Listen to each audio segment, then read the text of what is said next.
The pounding on my front door started at 6:45 a.m. It wasn't a polite knock. Either it was a relentless bam, bam, bam that rattled the glass in the sidelights. My wife sat up straight in bed, eyes wide with fear. My daughter, barely 10, scurried down the hallway, clutching her blanket like it could shield her from whatever storm was about to hit. When I opened the door, 3 people stood on my porch, clipboards in hand, dressed in suits that looked too smug for the hour. Behind them was a man in a neon vest holding a camera, recording my doorway like this was some kind of reality TV eviction. The woman in the center, with a name badge that read HOA President, smiled like she had already won. "Mr. Carter," she said in a voice dripping with false authority, "you and your family are hereby evicted from this property as of 10 a.m. this morning for multiple violations of community rules. You've ignored fines, ignored warnings, and today is the final deadline." Her words slammed into me like a freight train evicted. From my own home, my fists clenched at my sides as I struggled to keep my voice steady. "I'm not a member of your HOA. This property has never been part of your subdivision. And you don't have the authority to evict me. This is my home. Show me one shred of legal paperwork that says otherwise." But instead of backing down, the so-called HOA president smirked and raised her clipboard. "You'll have your chance to contest this in court, but the board has already voted. We have the right to enforce the community covenants, and you've been in violation for years. If you're not gone by 10 a.m., law enforcement will be contacted, and things will get messy." My wife gasped. My daughter started crying, and my stomach twisted into a knot of rage and dread. Because here's the thing. I knew they had no legal power here. My property was purchased long before the HOA development swallowed up the land around it. My deed was ironclad. I'd even confirmed years ago with the county that my parcel was exempt from their covenants. So why were they here, threatening to throw my family into the street like criminals?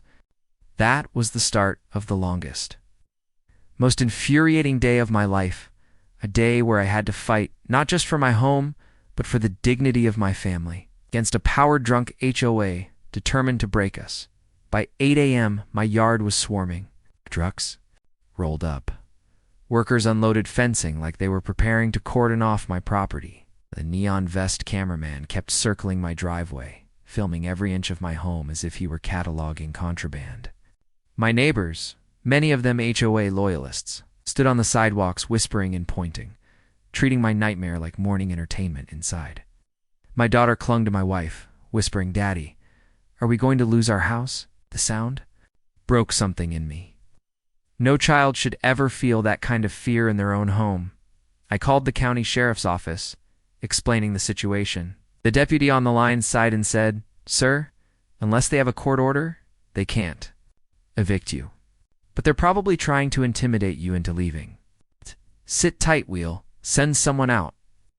Relief flickered for a moment, but the HOA wasn't slowing down.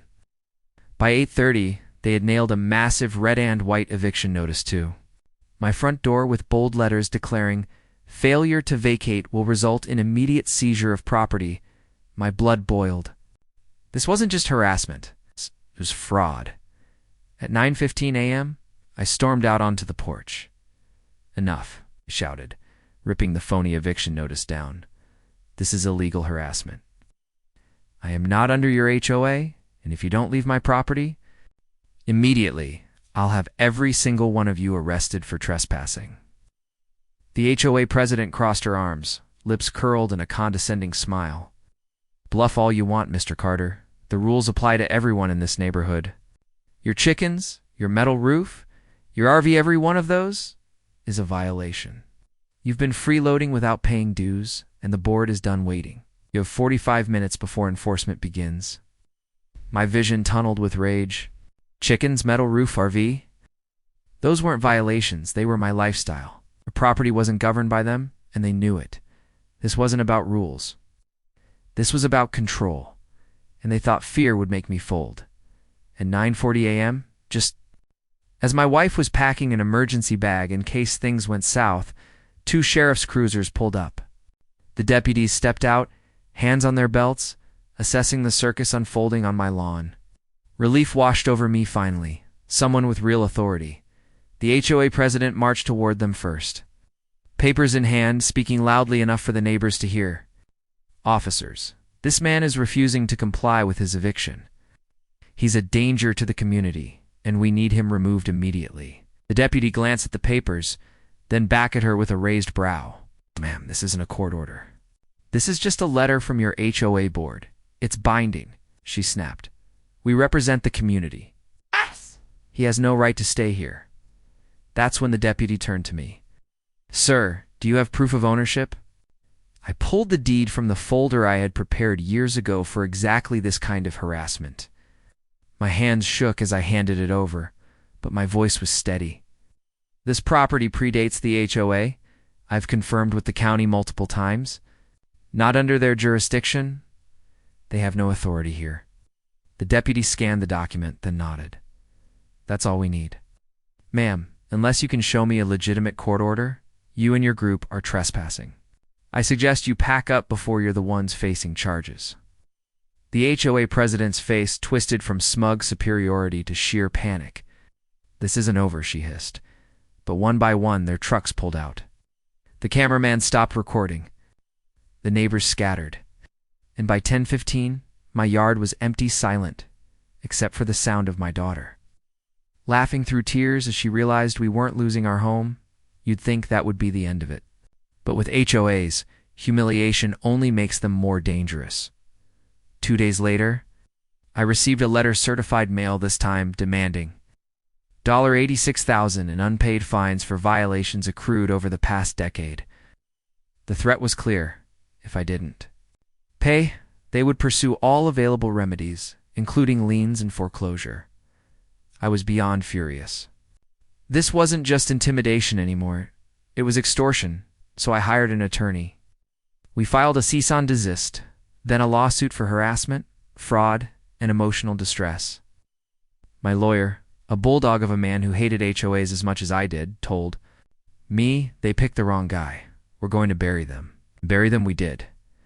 When the case went before the judge, the HOA's entire argument crumbled.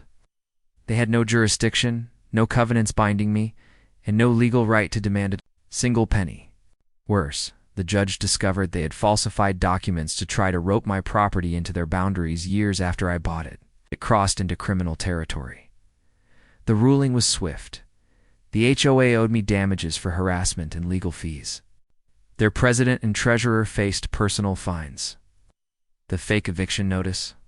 That alone earned them a stern lecture from the judge about fraud and abuse of power. The day the verdict came down, I stood in my driveway with my wife and daughter, breathing in the fresh air like it was the first time I had ever tasted freedom.